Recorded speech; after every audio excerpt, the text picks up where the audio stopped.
এইভাবেই আমি আমার ঘরের হাজার হাজার টাকা বাঁচিয়ে দেই। এই সব ফালানো জিনিস বা নোংরা হওয়া জিনিসকে পরিষ্কার করে এত সুন্দর সুন্দর জিনিস যে বানানো যায় সেটা আমার কল্পনার বাহিরেও ছিল না।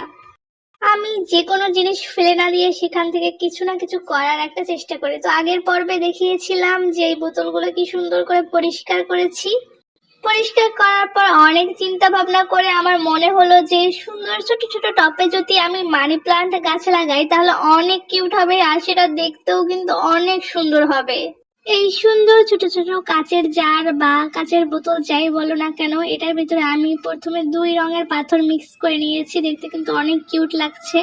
এরপর আমার বাসায় থাকা মানি প্লান্টের গাছ থেকে একটা কাটিং নিয়ে এসেছি। এটাকে খুব সুন্দর করে 3 ভাগে ভাগ করব, কারণ আমার 3টা জার মানে 3টা বোতল আছে। বোতলে 3 জায়গায় 3টা মানি প্লান্টে রাখবো। যেহেতু বোতলগুলো খুব ছোট, বড় বড় ডাল এটার ভিতরে রাখা যাবে না, এটাকে ছোট ছোট করে রাখতে হবে।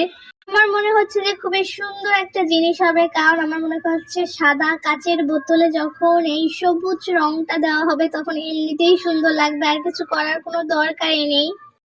এরপর আমি সুন্দর করে কাটিং গুলোকে কাট কাট করে কেটে নিচ্ছি, কারণ কাটিং গুলোকে খুব সুন্দর করে কেটে নিতে হবে। কেটে নেওয়ার পরে এই যে সুন্দর স্বচ্ছ জারে আসলে দেখতে এত ভালো লাগছে, এই পাথরগুলো দেখা যাচ্ছে। তারপরে এই যে মানি প্লান্টের ডালটা দেওয়ার পর এত কিউট লাগছে। তো প্রথমে একটু থাকতে চাচ্ছে না, তারপর জোড়াজোড়ি করে আমি পাথরের ভিতরের দিকে একটু ঢুকিয়ে দিয়েছি। এরপর এত সুন্দর লাগছে। এরপর যে আরো অনেক অনেক বোতলগুলো ছিল বা জারগুলো ছিল সেগুলো দিয়েও কি করেছি সেগুলোও দেখাবো। এর আগে দেখাচ্ছি যে আমি সুন্দর করে একটা রশিতে এইভাবে কিন্তু বেঁধে নিতে হবে অবশ্যই। আর বাকি বোতলগুলোতে আমি এরকম কাজের জিনিস রেখেছি। এই যে এটা রেখেছি, এটার নাম কি আমার মনে নাই। আর এইখানে রেখেছি চিট্টি বিন। চিট্টি বিন গুলো কিন্তু আমি ব্যাগের ভিতরে রাখবো। অনেক সময় চিট্টি বিন ছুটে যায়, পাওয়া যায় না, তখন ব্যাগের ভিতরে রাখবো আর ব্যাগটা ফুটা হবে না।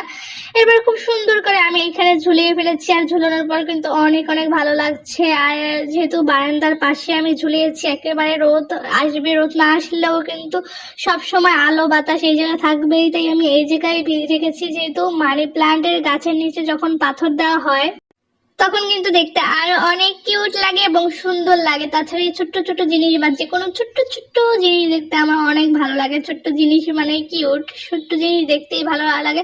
আর এই যে হচ্ছে আমার ফাইনাল রেজাল্ট, এত সুন্দর লাগছে। বিশেষ করে এই যে পাথরগুলো মনে হচ্ছে যেন জল জল করছে, আর এই যে একটু হালকা রোদও পড়ে মাঝে মাঝে। আর যেহেতু আজকে রোদ নেই তাই আজকে ততটা ভালো লাগছে না, কিন্তু যদি রোদ পড়ে তাহলে অনেক অনেক সুন্দর লাগবে দেখতে জায়গাটা। কাঁচের গ্লাসগুলো একদম স্বচ্ছ। তো ফেলে না দিয়ে এই সুন্দর বোতলগুলোকে দিয়ে এইভাবে অনেক সুন্দর জিনিস বানাতে পারেন। আর নিজের হাতের জিনিসের তো লাখ টাকা দাম মনে হয়, নিজে যেটা বানায় সেটার ভিতরে মায়াও বেশি কাজ করে।